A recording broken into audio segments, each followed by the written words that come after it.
Morning, all. Welcome to Online Seller UK podcast. This morning, I have David Hindle with me, who is a freelance Amazon consultant, and he's got 10 years of experience. So this morning, David will be talking about um, Amazon vendor strategy. So over to you, David. Do you want to introduce yourself and take Yeah, it further?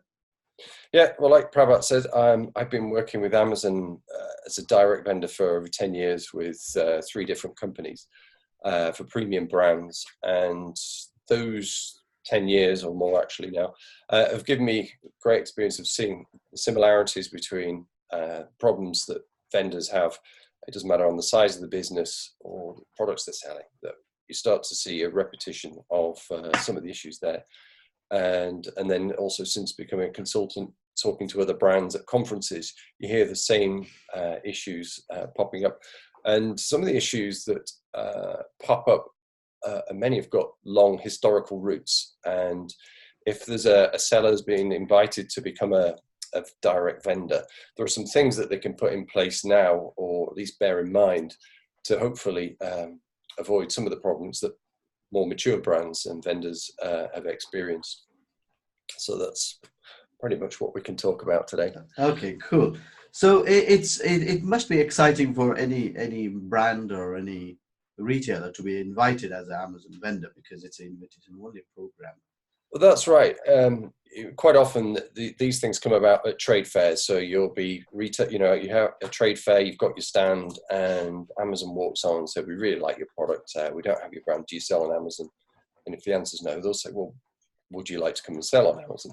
Or you might already be a seller who's doing significant volume, and you might be approached to become a direct vendor.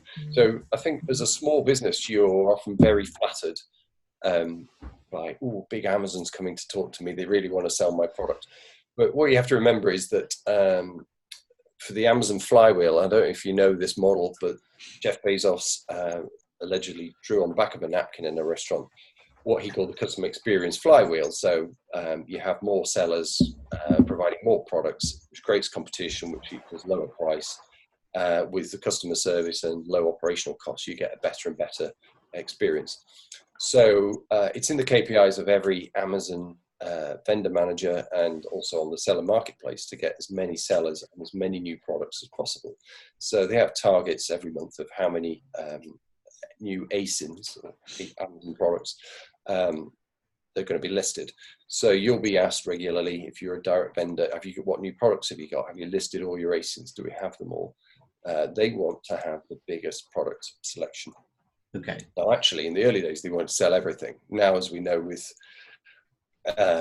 experience, that economic necessity has meant they've actually had to trim down some products and have a process. Most people have heard of the crap out policy. So can't realize a profit was supposed to be an internal acronym developed by the finance team to highlight products where Amazon wasn't making any money. Right. It's called crap products. And so actually you need a strategy to sell those products separately. You might have some, you don't know yet until you start.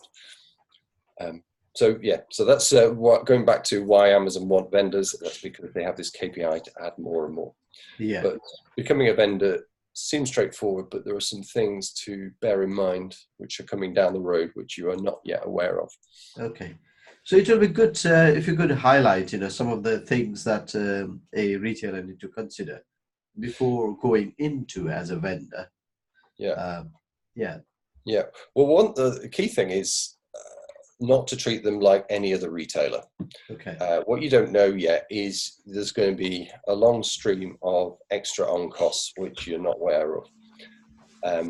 So don't use your standard retailer price or even your standard online price. You need to understand potentially the other costs that you're going to incur before you actually start talking about prices. Yeah. Because what everybody says is once you set a price with Amazon, it's very, very difficult to get that price increased. Yeah.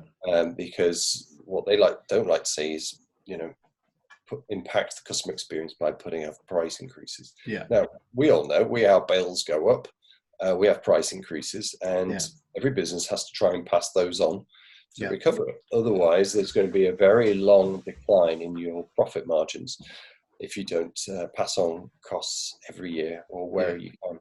So getting your pricing start at the beginning is really important, because then you at least know you've got enough margin to either absorb some of the price increase Yeah. or to run marketing campaigns, etc. Right. So that's one of the first things, is understand your pricing. So what are the potential on costs? Well, first of all, you'll have what they call a damage allowance, and they say this is to cover like customer returns and things like that. Yeah. But in reality, when I've questioned it, because the percentages we've sometimes paid is far higher than any returns rate we see any other channel, they say actually really it's a misnomer. It should be called an operations cost, and that's, we were told, is to cover the pick, pack, and shipping cost. So in some ways, it's a bit like Amazon sellers see an FBA cost. Yes. You know, you pay for that warehouse. But interestingly, it also covers write-offs for damage by warehouse operatives. Okay. And damage in that ring. So unlike an FBA seller, where if Amazon damages your product, they're liable to compensate you. In this one, you've already paid and written it off. So a damage allowance is one thing, but also there's also a fixed marketing contribution. Yeah. That will vary percentage-wise from single to a double digit. Obviously, try and keep that down as much as possible. You will never see any visibility of how that money's spent, and your Amazon vendor manager won't either. That goes into the pot, which apparently pays for Google AdWords and so forth to try and drive traffic to your listings. That's right. Now, what you have to bear in mind is if some companies are paying for Google AdWords to drive listings to their own website, you're actually going to be paying to compete with yourself. So you have to kind of bear that in mind, that you might actually be driving up your own bid costs. Yeah. But unfortunately, it's something you can't get around. You have to pay for that fixed advertising.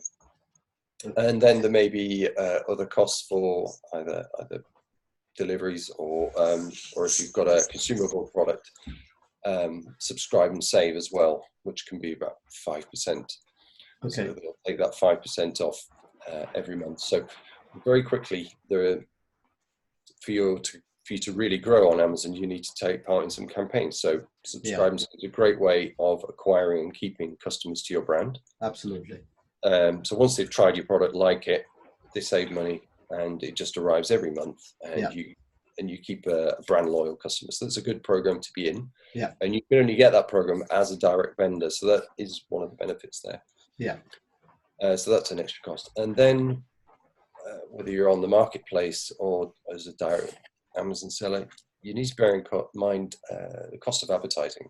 Yes. So what used to be called Amazon Marketing Services, AMS, is now called Amazon Advertising. Yeah. And this is paying for the banner ads which appear on the top of your detail page or in the column or other places on the page. Yeah. And just like Google, you're bidding for keywords. Yeah. And Amazon is now one of the largest advertising agencies in the world, driven by the demand to find and those placements at the top. Yeah. So what typically people see is that when you type a generic product search, excuse me, for example, let's say you're going to type dog food. Yeah. Dog food comes up. You'll find the first three. You'll find a banner at the top, which is the headline banner, which somebody brand's paid for, and then the first three places of your search are actually sponsored adverts. Yeah. But those top three spaces have a much higher conversion rate, so it's a very key place to grow your brand. So you can't go on Amazon and not have a budget for AMS or Amazon advertising. Yeah. So if you want to get visible, you have to spend on advertising. So that's something else you need to take into account. And in the early days, you might have to spend a lot to start getting the traction. So you might be spending up to 10% of your revenue on bid words and keywords. Yeah. And then that's an extra job in itself, because keywords change, your sales change. Yeah. And then you start thinking, I haven't got time to manage this. We're a small brand, we've got a small team. Yeah. And then you have to start looking at, well, maybe I need an automation tool. Yeah. But then that's another cost you have to pay for. Yeah. Yeah. Hopefully it should be a cost-effective thing that means that you can get more effective keywords and you can actually start getting a really good ROI on that. Sure. So that's another thing to bear in mind. Yeah. But the biggest thing that I hear people complain about becoming a direct vendor is the extra workload. Yes. So as an Amazon seller, you can, if you're using FBA, you decide the quantities you're shipping in and when. Yeah. Typically, you might say, I'm going to ship in a pallet because that's cost effective. Yeah. Yeah. Whereas Amazon's algorithm decides what it's going to order. So you might want to ship a pallet, but Amazon goes, well, actually, we haven't quite got the run rate yet, so we'll order 3 of these for this warehouse, 3 of these for this. When you've got more than a dozen FCs in the UK, you're creating 12 orders for the same product, and you think, oh, that's a pain in the bum. But then you find later on there'll be another order for the same product for the same FC. And you think, why couldn't you have consolidated that? And instead of ordering the same product 3 times for an FC at 3 different times in the morning, why couldn't you have done that once? But that's not the way the system works. Yeah. It's calculating and recalculating on the fly, and you might end up then with several dozens of orders in the morning on a Monday, and you've got to process them all. So there's the extra admin resource of processing those. Now, if you have EDI set up, that's a very manual process. And I know at some companies I've worked with, that might take somebody a day, depending on how flexible your own system is, to copy and paste those orders into your system. Sure. And then, of course, you've got the risk of miscopying things or whatever. So, so that, and then each of those orders, of course, creates an invoice. And so then somebody in finance has to process and match those up. Yeah. It wouldn't be so bad if you sell one, they buy one and sell one, and you match it up, and it's great, you get paid. Yeah. But what seems to happen is many brands quote there being shortages, even when you think there can't possibly be a shortage. I know all the time, no other customers have the shortages that they have, but it seems to be a fact of life that whenever you ship to Amazon, very often you'll be shortages, and a shortage is a finable offence. So it's around 25p per item.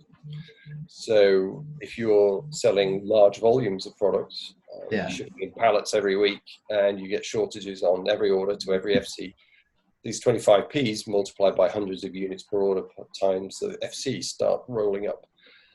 And something else which is frustrating as well, you're often, if you go to the Amazon training, the 101 training in London, for example, they talk about operations and best practice, and they say, well, use our preferred carrier pallet line. Yeah.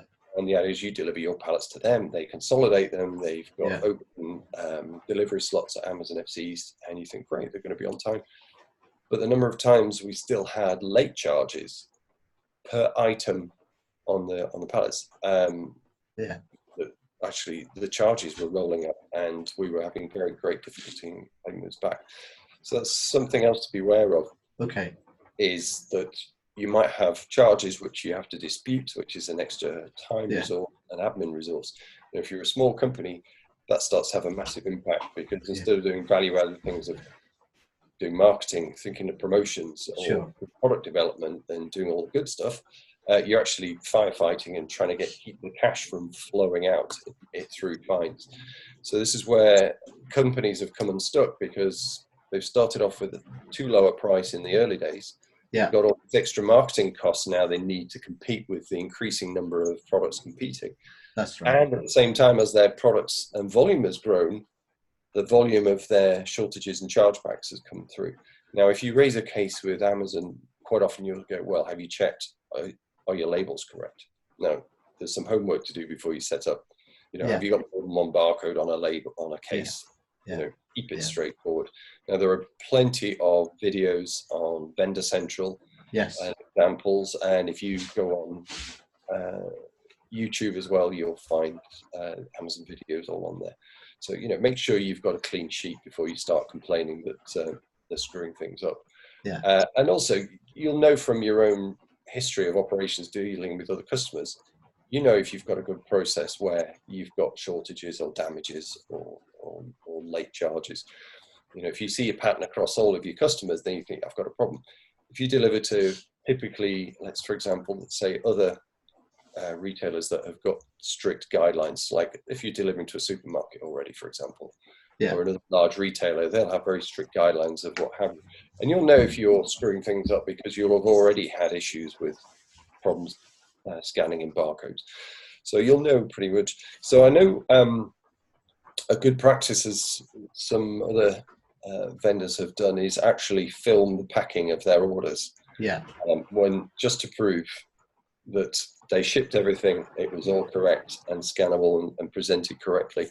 Sure. Actually set up cameras in the packing area for Amazon orders, or had somebody in the warehouse, because what they found is that the extra man costs or hour cost of filming and recording it meant that they could actually have more successful claims on chargebacks and shortage claims. Yeah. Because who else is going to argue with a video rather than somebody recording? So that's something to bear in mind as well. Yeah. So all in all, there's these things that crop up, and then as a direct vendor, as well as doing your day-to-day Amazon advertising, you'll be asked to take part in specific events. So obviously you've got Black Friday, Prime Day. Yeah. You'll be expected to put in some promotions on that. A lot of that is now self-service on the platform. You put them up and you might find you will or won't get accepted. Yeah. That actually creates difficulties, because if you've got a long lead time on products and you don't know until closer to the time whether Amazon's going to accept the offer, that can make forecasting quite difficult. So I think if you're going to do some big promotions, actually having a vendor manage to talk about you means you can actually plan those in much sooner. Sure. Maybe you still have to load them in the platform, but you can actually plan key promotions and your volume increases. Okay. With the platform. Right. Sure. So I think you've given us very good guidance on from the start towards the operational bit. So if a brand is approached by Amazon, let's take example of Vanish. I don't know how that came up, but let's take example of Vanish, a household brand, and they're approached by Amazon. So because the product is popular on its own, people would buy it irrespective of who is selling it.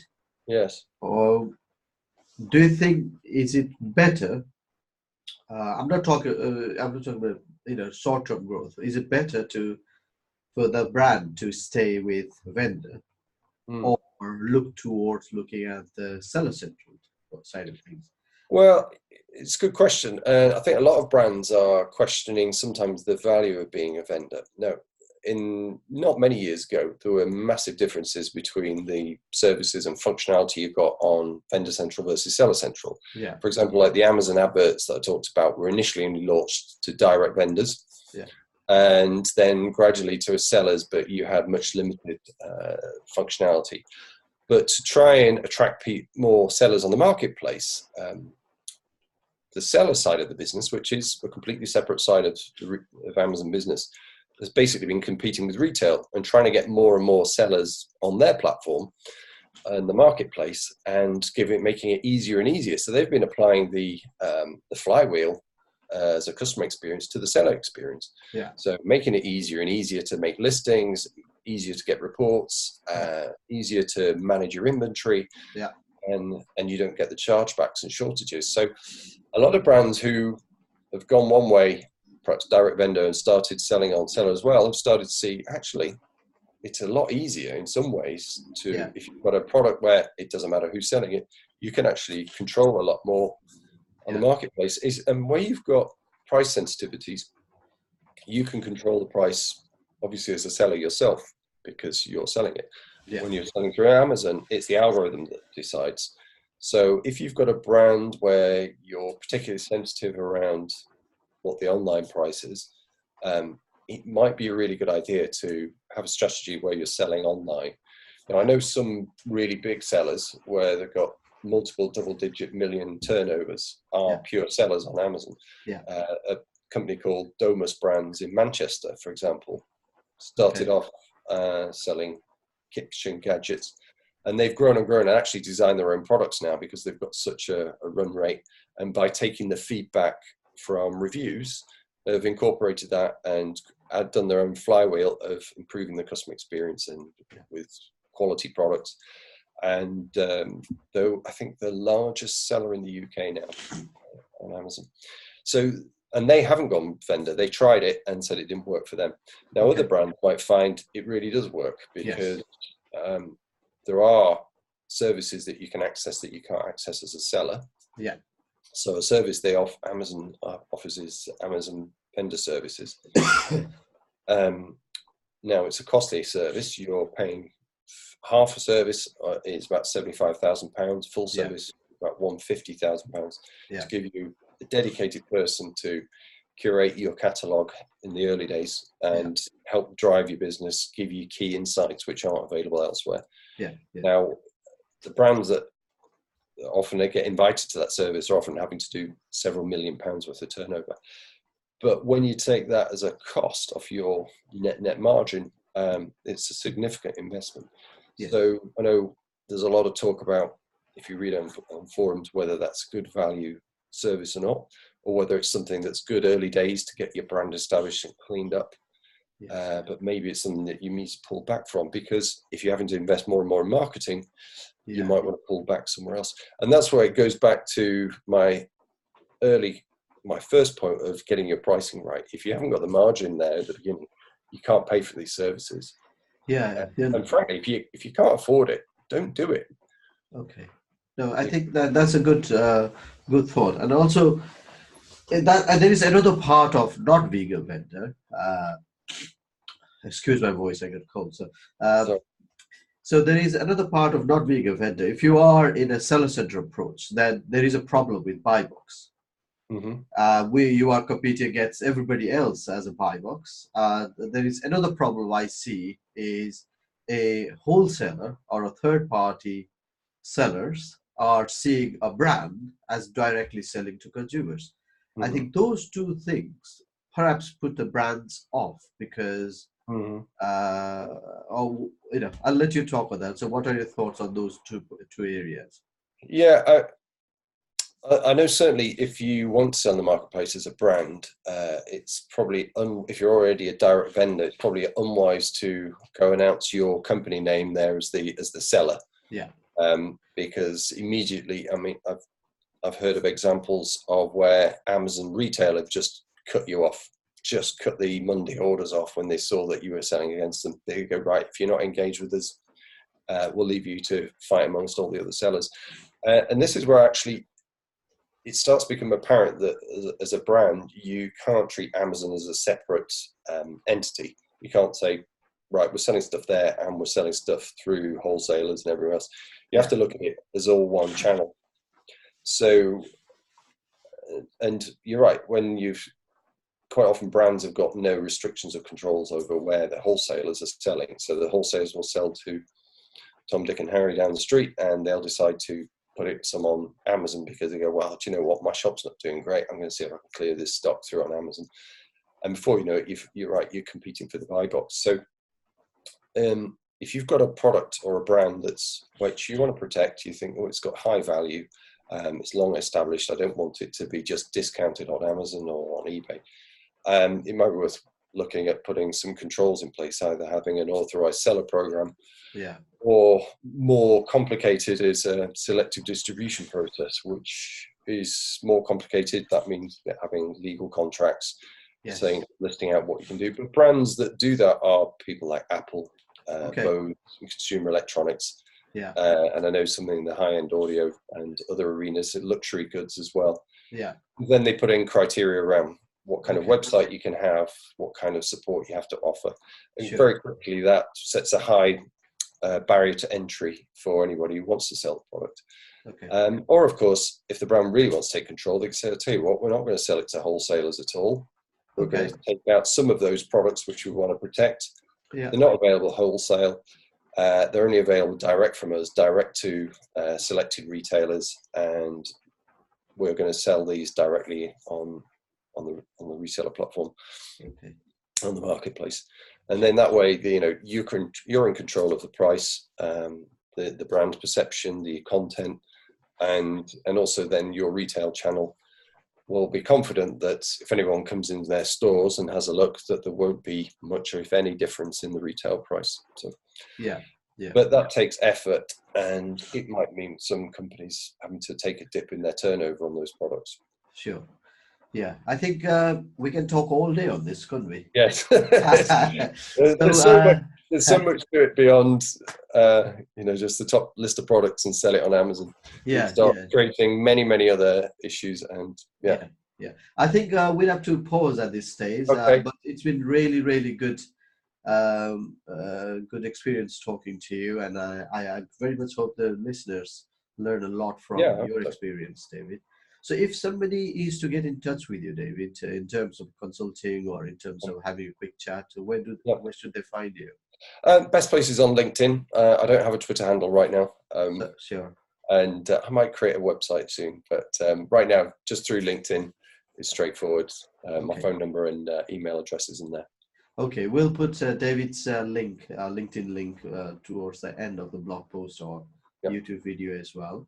And also, if you'd like to meet up David, David will be with us in Amafest next year, March the 13th, 2020. David will be with us for all day, so you can have a chat with him and meet him in person as well.